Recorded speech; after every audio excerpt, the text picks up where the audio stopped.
Happening now, hundreds of people in the metro area still do not have power this morning. And all of us are going to be dodging in some cases, big puddles thanks to the strong soaking we got last night. And we got a lot of this mess caught on tape. It's especially on the west side. That's where News 13's David Romero is right now. David, how's it looking out there? Well, Matt, this puddle still behind me. It's kind of like drying up and dwindling down. Of course, there are still a lot of other parts around the city that still look like this now. It wasn't the same last night when it was a massive puddle in areas like this, cars trudging through it and trying to get through that water. And of course, this came after a massive storm moved through the area and left some major problems behind. Now, on Coors near Paseo del Norte around 7:30 last night, drivers dealt with dark street lights, flashing traffic signals. This is all after the power got knocked out, and flooded streets along Unser. At least an inch of water, standing water rather, blanketed the road. Now much of that running into the Rio Grande, where you could see a visible difference in the water level. Arroyos across the city could be seen filling up and running very fast. Now it's something that swift water rescue can't stress enough to stay out of.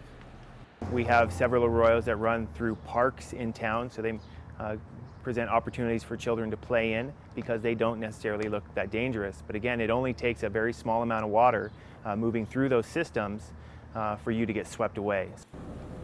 And that's right, it doesn't take very much to pull somebody down the arroyo. Now, AFD is giving away sandbags to those living in Albuquerque, and Bernalillo County has sandbags for county residents. And of course, property owners can use these bags to protect themselves from damage from dangerous flash floods that comes with massive rainstorms that hit instantly like this. Now, right now, there are still at least about 100 people throughout the entire city. This is according to the PNM website that are without power at this hour still. And of course, PNM is working to get things back up, powered, and is still not indicated as to when it'll be fully restored. Back to you. All right, thank you for the update on everything, David. Stay safe out there when you're driving. That rain also came down with a vengeance in other parts of the Duke City. This is what it looked like in South Valley. Like the rain came down so quickly, a lot of gutters were gushing full of water, and so were the sewers there. Elizabeth? And speaking of all this rain, while it may be causing some headaches for PNM to restore power, it may be restoring some much needed moisture to our land. It has prompted agencies like the State Forestry Division and the Mid-Rio Grande Conservancy District to lift some restrictions on public lands. On Friday, the Mid-Rio Grande Conservancy District announced they will reopen the Bosque in Sandoval, Bernalillo, Valencia, and Socorro counties tomorrow morning. Now, in the Bosque, that area that had been closed off to anyone who wanted to go to the unimproved areas, restricting people to stay on paved trails.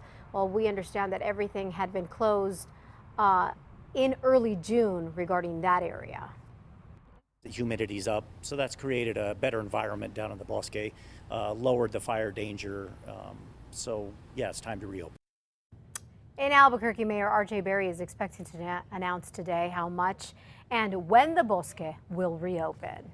All right, one of the reasons it's probably going to reopen very soon is more rain is on the way. Meteorologist Kristen Van Dyke, you told us the end of last week that we were going to look forward to this today. Yeah, it's going to be a very active week for us. We're tracking a storm system that's actually moving a little backwards than what we typically see. Believe it or not, this storm system started off up in the Midwest, and now it's over Oklahoma and parts of Texas. And if you look closely right here on the satellite radar, you can see it swirling right here.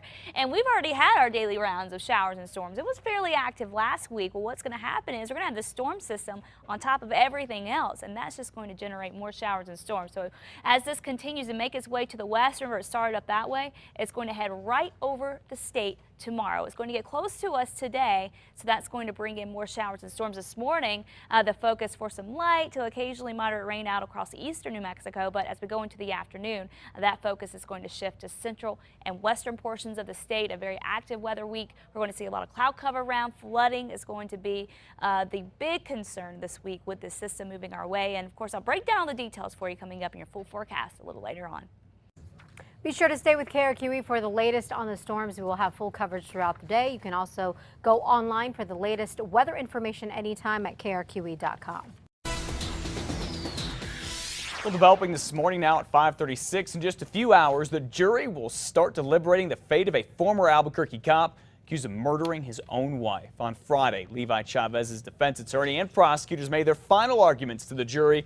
Mr. Chavez is facing first-degree murder charges, accused of killing his wife, Tara, here with his police gun and staging it to look like a suicide. Well, the defense argues Tara really did kill herself saying she was depressed because Levi was cheating on her and her marriage was falling apart. We'll be in court today. We'll let you know when there is a verdict.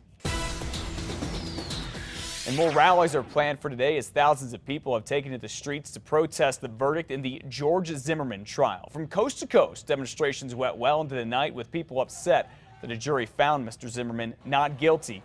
In New York, protesters shut down Times Square, then marched through the streets to Harlem. In Los Angeles, they marched onto a major freeway, even shutting it down. It's one of the busiest areas on the highways. And most of these rallies on Sunday were peaceful. Zimmerman's family and his lawyers say that his life is in jeopardy from people who are upset that he was acquitted on second-degree murder charges after he shot and killed Trayvon Martin here in Orlando, Florida last year. There is still a fringe element who have said, at least in tweets and everything else, that they want revenge. The U.S. Justice Department says it is now considering whether federal prosecutors should file criminal civil rights charges against George Zimmerman. And those protests about the verdict in the George Zimmerman case are even happening right here in Albuquerque. Yeah, a group of people in Albuquerque held a demonstration downtown. More than 100 people rallied at Civic Plaza yesterday afternoon, even holding a candlelight vigil for Trayvon Martin, that 17-year-old who was shot and killed by Zimmerman.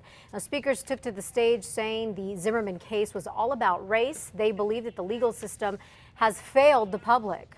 Our children shouldn't have to be afraid to walk to the store and go home, and have to have in the back of the mind that some guy is going to shoot them. I'm afraid of the precedent it sets because, where do you draw the line? So what's okay now? And apparently if you're black, anything's pretty much okay. Protesters also say they hold politicians accountable for the incident. Well, do you have one of those neighbors who doesn't keep up with their yard work or has a lot of cars parked outside their house? Well, one of them recently got the attention of the city of Albuquerque, and they found a lot more there. The Safe City Strike Force found the person living here in Taylor Ranch was running an automotive repair shop at home that is zoned residential. That's a big no-no. Neighbors say a lot of cars and trucks are constantly coming and going at all hours of the day and night. So the city cited Robert Gibson and his father, Robert Gibson Sr., for a nuisance violation. But turns out there's also an environmental issue here. Grease and oil spots dot the yard, the driveway, and the street. And News 13's Kim Holland asked the teen about the work that we found out he was doing at home. Is your dad home? No. Can you guys get the off my property? What's going on with all the cars out here, sir? None of your guys' business. We got this taken care of. There's just a lot of oil and grease out running into the street here. Does that concern you at all? Yes, it does, and I'm cleaning it up in the process of it right now. Okay. Mr. Gibson there uses a lot of language we can't use on TV. The younger Gibson had much more to tell our Kim Holland. You can see what that is tonight at 9 o'clock on 2 Casa Fox.